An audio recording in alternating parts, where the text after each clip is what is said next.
On a sweltering summer morning in 2004, construction worker Eddie Nolan's excavator struck something that would rock the entire state of Illinois. What emerged from 5 feet of earth wasn't a rock or a pipe. It was a rusted metal drum that had been waiting 60 years to tell its story. Inside, wrapped in rotting tarpaulin and bound with rope, were the remains of a woman who vanished one July night in 1945. But this wasn't just any disappearance. This was a case where a husband reported his wife missing 3 days after neighbors heard her screaming, where fresh cement appeared in a backyard shed the morning after she disappeared, where a typed goodbye letter had spelling mistakes the victim would never make. The truly shocking part? Police knew something was wrong from day one, and the killer lived free for 6 decades. July 20th, 1945. Decatur, Illinois had just celebrated the end of World War II when 31-year-old Eleanor Whitfield, a beloved literature teacher, took her evening walk with her 2 dogs, Daisy and Scout. She waved to her hairdresser, Martha Kane, her embroidered handkerchief, monogrammed E.W., tied at her wrist. It was the last time anyone saw her alive. Around 9 p.m., neighbors heard a woman's voice choked with tears, then a man shouting. Something heavy fell. Then silence, except for the dogs barking frantically into the night. At 11 p.m., Ray Whitfield's brown pickup truck sped toward the Sangamon River. The house lights stayed on all night. Eleanor never came home. When Sheriff Robert Henson entered the Whitfield house 3 days later, everything screamed wrongdoing. Half-eaten meals on the table. The clock stopped at 9:15, exactly when neighbors heard the fight. Eleanor's purse, keys, and wedding ring untouched. Her car in the garage, tank full. Most damning, Eleanor's embroidered handkerchief with dried blood. Fresh cement in the backyard shed. An open bag of lime. And Ray Whitfield's story changing every time he opened his mouth. First, Eleanor went to Missouri by train. Then she hitchhiked. Then she left the morning after the fight, except neighbors heard her screaming that very night. When Henson checked train stations, no tickets had been sold.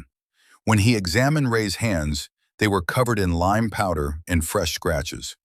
Henson found the hardware store invoice, July 18th, 1945, 2 days before Eleanor vanished. Ray Whitfield purchased 1 bag of lime, rope, tarpaulin, and a 55-gallon drum marked Lot 45B. Everything needed to hide a body. But without a corpse, the case went cold. Henson locked his evidence in a desk drawer with a handwritten note. If anyone finds her, start with this invoice. The Whitfield house changed hands multiple times. Tenants complained about the smell of lime and left in the middle of the night. The town moved on. Eleanor became a ghost story. Sheriff Henson retired in 1958, died in 1965, never knowing if he was right. The invoice sat in a dusty archive box for 6 decades.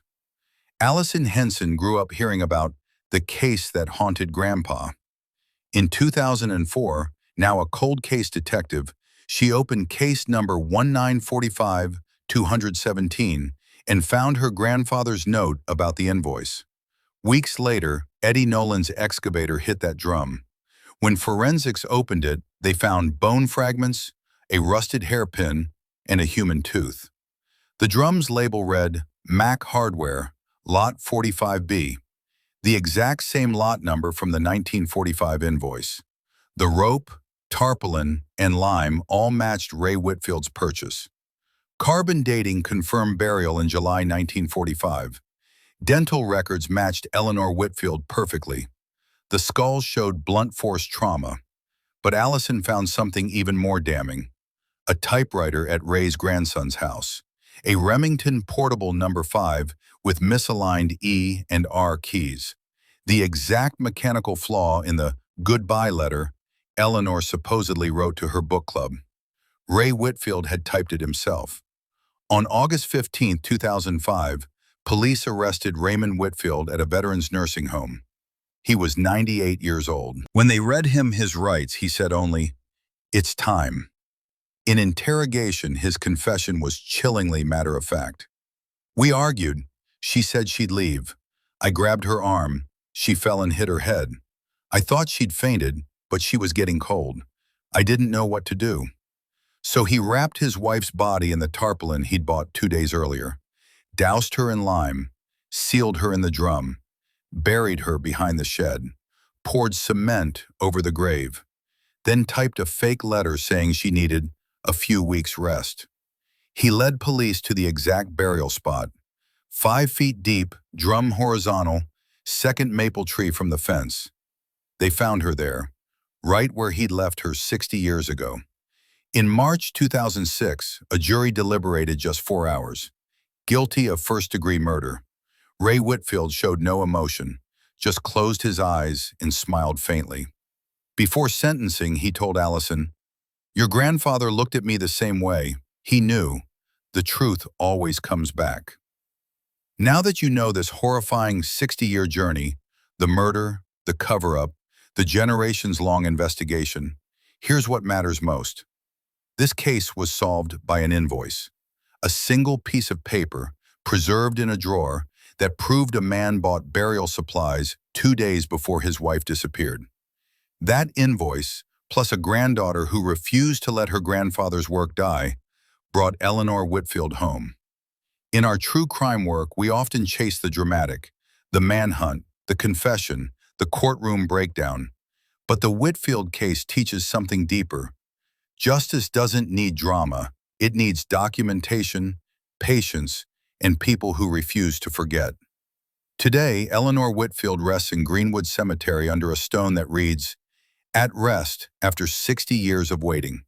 Her case is taught at police academies as proof that evidence never expires. It just waits for someone who knows how to listen. If you found this story as haunting as we did, subscribe to True Crime Unveiled. We dig into the cases where justice walks slowly but never lost its way, because the smallest details can speak the loudest truths.